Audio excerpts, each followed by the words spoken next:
to my YouTube channel. Today, i-share ko naman sa inyo yung itsura ng refrigerator na nabili ko sa SM Appliance Center. So, para magka-idea kayo, just in case bibili kayo ng refrigerator or mag-upgrade kayo ng inyong refrigerator sa inyong tahanan. Okay guys, let me show you the refrigerator, okay?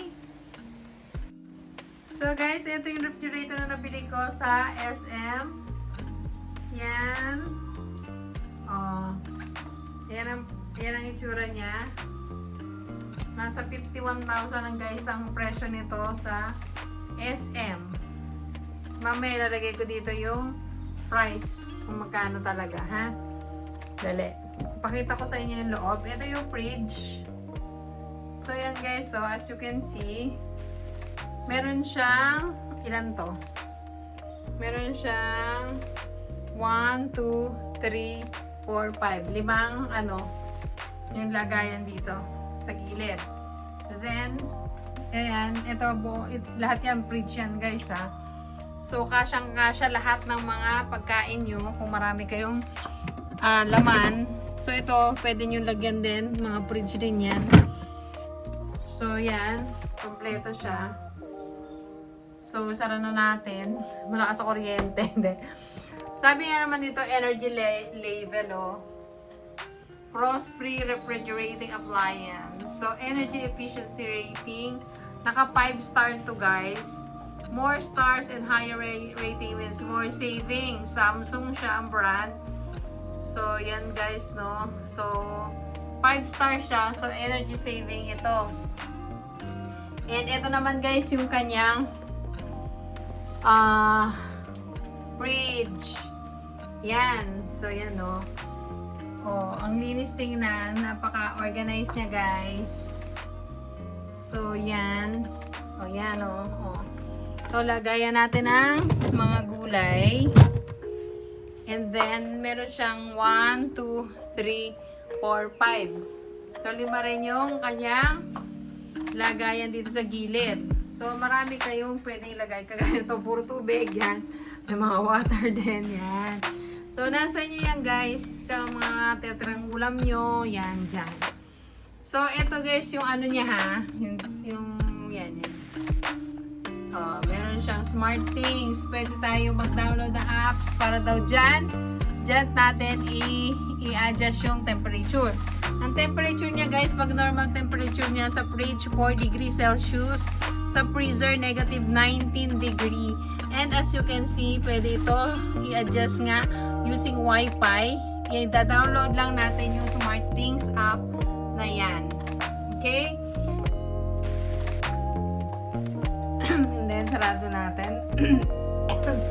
Excuse. Ayan. Excuse me, ano ba yan? So, ito nga guys, no, yung hawakan niya nandito sa gilid. Ayan, o. So, ayan. Ayan. Ayan. At saka napakakapit guys ng kanyang magnet. Pag ginanyan mo, maririnig mo. Lakas, di ba? Ito guys ay ang description nito is 20 cubic feet yan. Ganyang kataas siya. So, kasya talaga ang inyong mga food.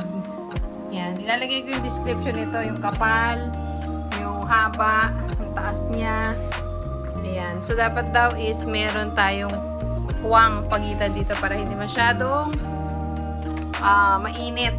Kumbaga magkaroon ng space. So, yun. So, yan yung itsura ng refrigerator. Ayan. Ito yung luma kong refrigerator na di-dispose ko pa. Ayan. Yan. Ito yung luma. Kasi, masikip na dito ilagay yung mga pagkain. Kaya, bumili tayo ng mas malaki para kumasya yung mga food natin. And, 1 week pa lang naman to sa akin. Obserbahan ko ang kuryente nito. Sabi naman niya is, yung energy level eh. So, at ito guys nag-ano pala to, nag-alarm ko to. Pag matagal mo siyang nabuksan, nag-alarm. So, tutunog to. kapag matagal siyang nakabukas. So yan. Yan lang guys. Sineshare ko lang. Para magka-idea kayo just in case bibili kayo ng refrigerator sa inyong tahanan. Yan. So yan lang guys. Thank you so much for watching this vlog. Salamat sa inyong panonood. Na may nagkaroon kayo ng idea kung if ever bibili kayo ng refrigerator. In fairness guys, maganda siya. Wala akong naging problema. Dito sa kanya, nung ma-break in ko siya, okay naman. Then after ma-break in with normal temperature, okay lang din siya. Hindi ako nagka-problema. So, for me, okay ang Samsung refrigerator.